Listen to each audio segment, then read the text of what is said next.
Hello everybody, it's Patty the Tinker's wife here from Portland, Oregon, which is absolutely beautiful this evening. It is about 6 o'clock and it is about 68 degrees. And winter is over. Winter is over.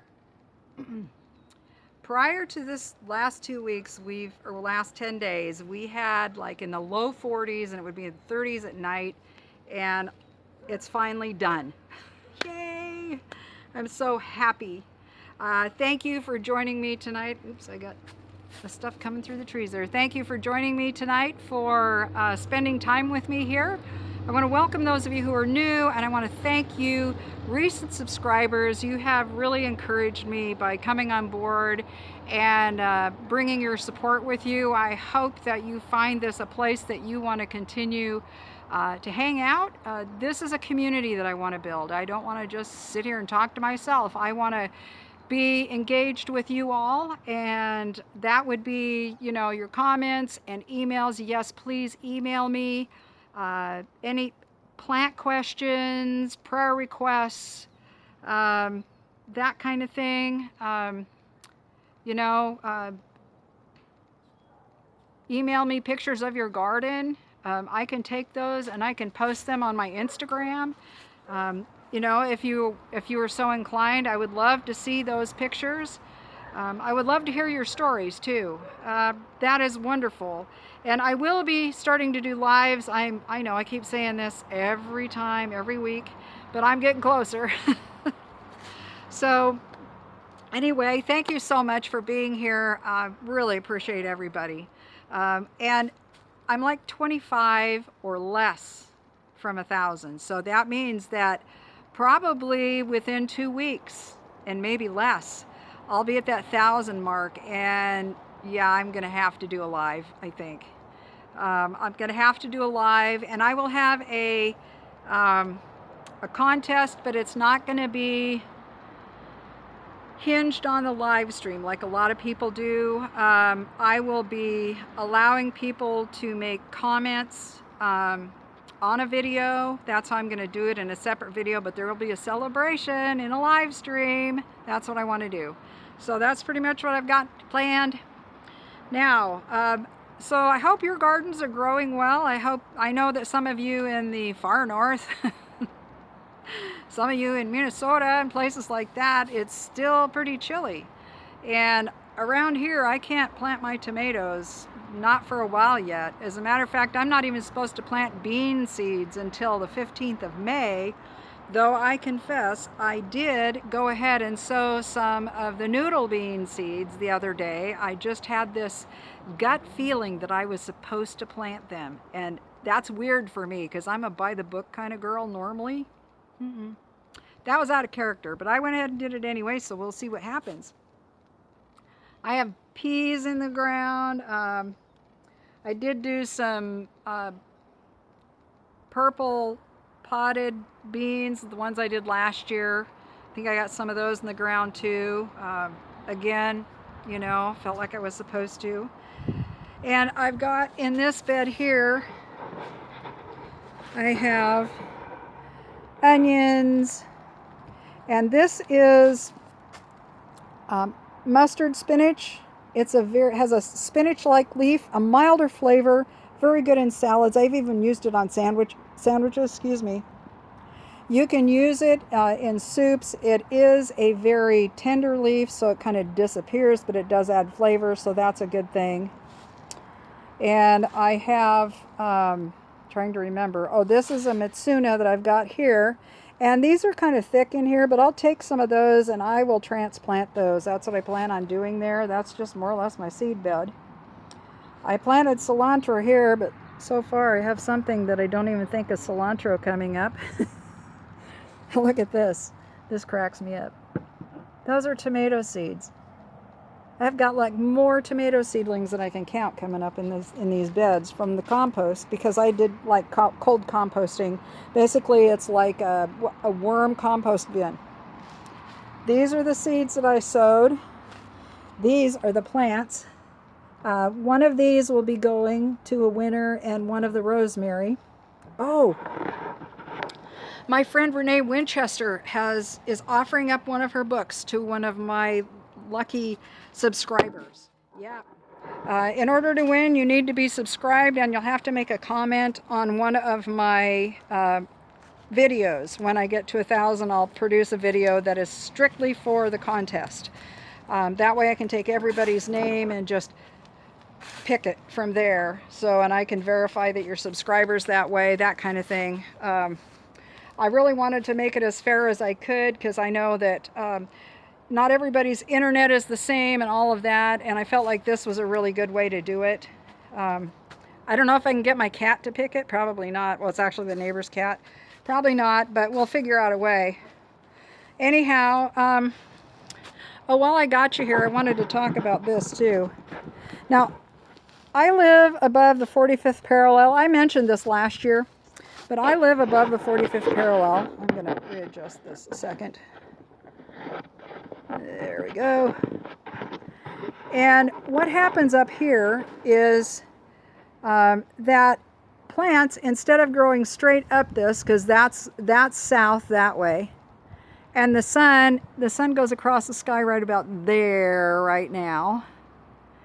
Anyway, everything wants to lean that direction. So if I plant things on this side, they go up this much easier and up over the top. Whereas things on this side, they'll come up and they kind of cluster up here, but I have to do a lot more training on this side than I do over here.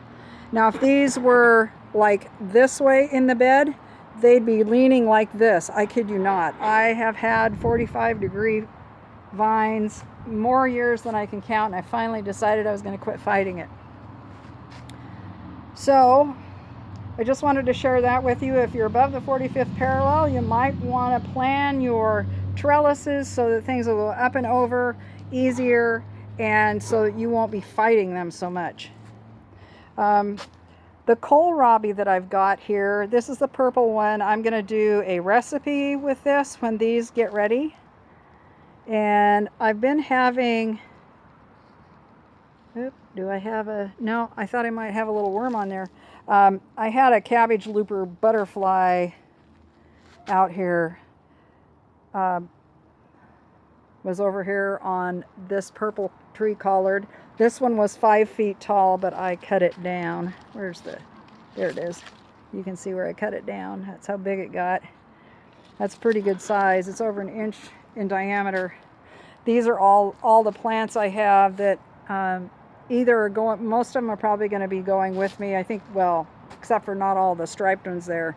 That is a relatively rare iris, and it has kind of an interesting flower. It's a flower that a plant nerd would love, but probably not grandma, because it's not real showy. But anyway, I'll be doing a recipe for those. I know that was like a squirrel moment. I do that a lot. I apologize. This is gold leaf feverfew. It is medicinal. I do love it. It does produce beautiful flowers. Some people have an allergic reaction to the pollen. I do not. Thank you, Jesus. I do not. So I'm very glad. I had some other kind of sad looking ones. This one, this poor thing looks like a tree. It'll fill out though. I'm looking forward to that. It looks like it's starting to grow at the base a little bit. And these were my grocery store little purple potatoes. And all of them are starting to come up out of the ground, so I'll have a few of those. I'm happy about that. The onions here are red onions that I'm going to use mostly for green onions, because I like cooking with those and I like using them in salads. And I'm going to let some of them bulb. I was just noticing, oh yeah, we got a little pea seed coming up there. In this bed here, I'm going to have that all in flowering herbs and other flowers. I'm really looking forward to that, very much so. I'm going to do, one thing I realized I really like as tea is anise hyssop. Most of you will know it as Korean mint, or what's some other ones? Oh my goodness. Now I can't remember. They call it one thing in one place and one in another. I'm going to go over here. I gotta go cheat. These are all my seeds. Oh, I'm gonna try these this year. Last year they didn't grow at all because of the soil. New chamomile. Okay, where'd you go, guys? Here they are. Anise hyssop is what it... Agastocky.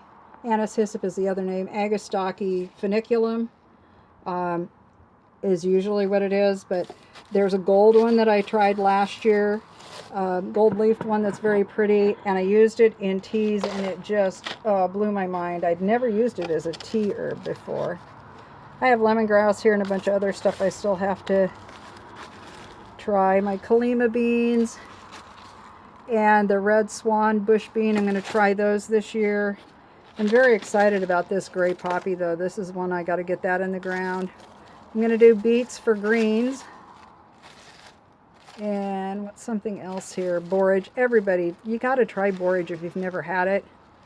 And I never tried this dwarf lemon coriander. It's supposed to have a different flavor to it. We will see. There's the Gajari melon. Now you can see why I would want to grow it. It's so cute. And it is a small melon. Brad's Atomic Grape, I'm doing that one. And I love these Sun Gold cherry tomatoes. They're like one of my all-time favorite. The Brandywine. This one is one that I got from the Garden Horde, and I mentioned them before. Sicilian Saucer. This is supposed to be a really good tomato for production use, you know, canning and stuff. And this is one of my favorite eggplants. Beautiful, beautiful plant, and it's prolific fruiting. A beautiful plant. Then this one here is a little Japanese variegated one. I think Jess has this one, you know, Jess over at Roots and Refuge.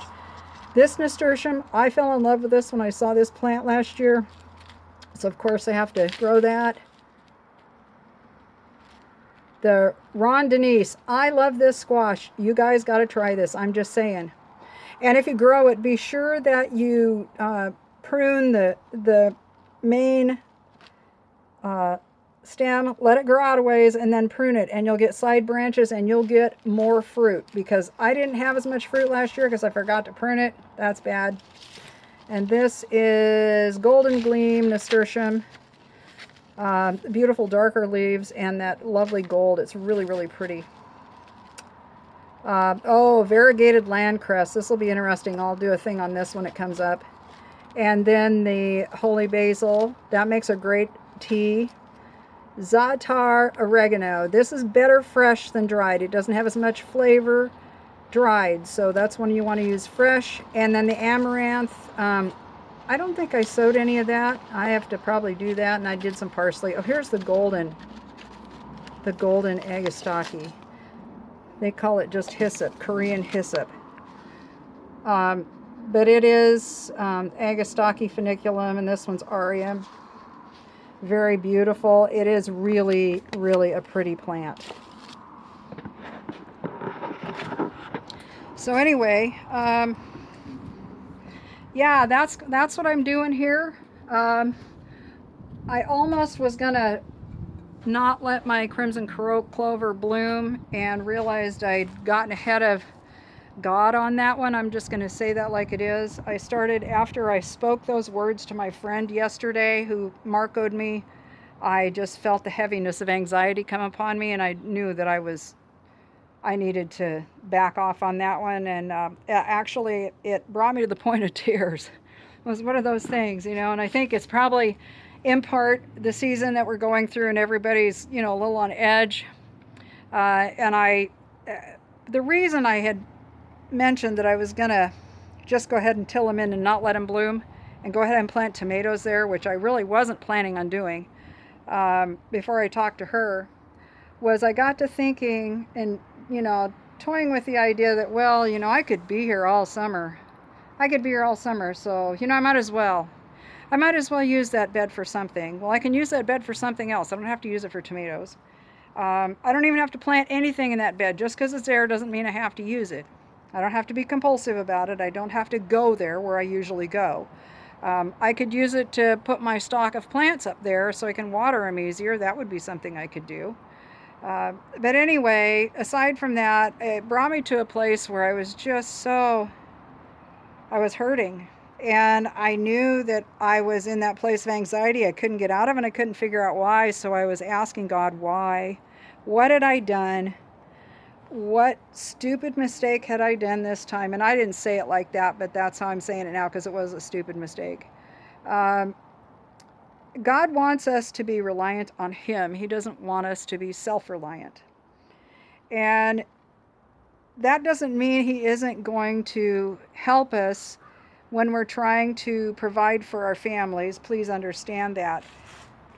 But if we come to a point where we are calling the shots for our lives and it's getting in the way of what He needs to do in us that is good, or needs to do for us that is good, that'll bring Him glory, He will resist our efforts. And I got to thinking about this because of the YouTubers that I follow that are a lot of homesteaders, and I love these people dearly, and many of them are godly people. But there was this undercurrent that was going on that was making it harder and harder for me to watch them. And it bothered me, and so I drew back, and I haven't been watching them as much, only certain ones that don't do that as much. And the ones that are very dear to me, I have a handful. And really trying to be careful about what I was ingesting online, because part of my anxiety was really ramped up by Facebook, and then everybody jumping on the bandwagon talking about the pandemic and let's prepare. And it's like, please people, let's take a breath. I really need, and I know other people that need a breath. We need to talk about something different. So I'm hoping this will be one of the very last times I talk about this. But I'm talking about this to encourage you to pray about what you're doing. If you're a Christian, if you have faith in God, pray about what you're doing. And seek the Lord first, and seek what He wants for you, because that is where the blessing lays.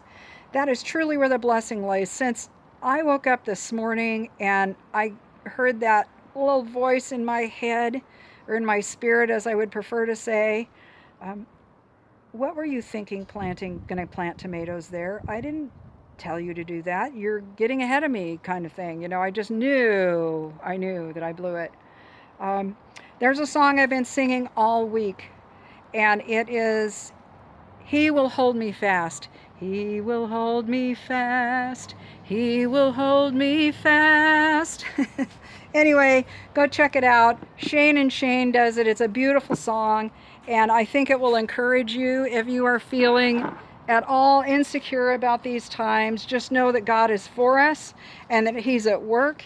And no matter if this lasts another 6 months or if it's next week, it's over, which could happen. It could be over tomorrow. He could send it away. He could just speak a word and it would be gone. That's what God does.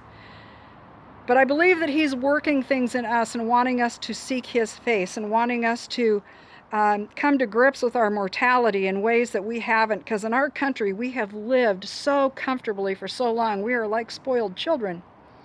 And as a good father, He's not going to allow that to stand in our lives. And so really take stock of your lives. And those of you who are not Christian, I want to speak to you also, because you can do this too if you're having anxiety. You can look at what it is that's causing it. You can, whatever your faith is, do what you need to do.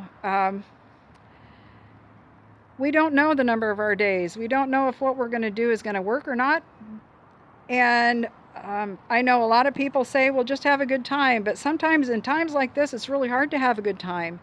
And I just pray that whatever you're doing, that you will find peace in doing it. That's what I pray. And so I'm going to pray for everybody this week. If you have prayer requests, please email me. I will be happy to pray for you. And if you have questions, please email me or put them in the comments. You can direct message me through my Instagram too. I do look at those things every day. So I would love to hear from you. Tell me your stories. Send me your garden pictures too. If you have a plant you need identified, plant nerd here, I will be happy to help you. So anyway, with that, I just want to bid you a fond adieu tonight, and thank you so much for spending time with me. Remember to like the video before you leave, and remember to share it out with others so that they can be blessed as well, and hopefully encouraged and learn something about this wonderful thing called gardening. And I am so glad to spend time with you tonight here in this video. I wish that you could be right here with me. That's what I try to do, is have this be like you're right here with me. I know it'd probably be a little different, but anyway, doesn't matter. Anyway, this is Patty, the Tinkerer's wife. God bless.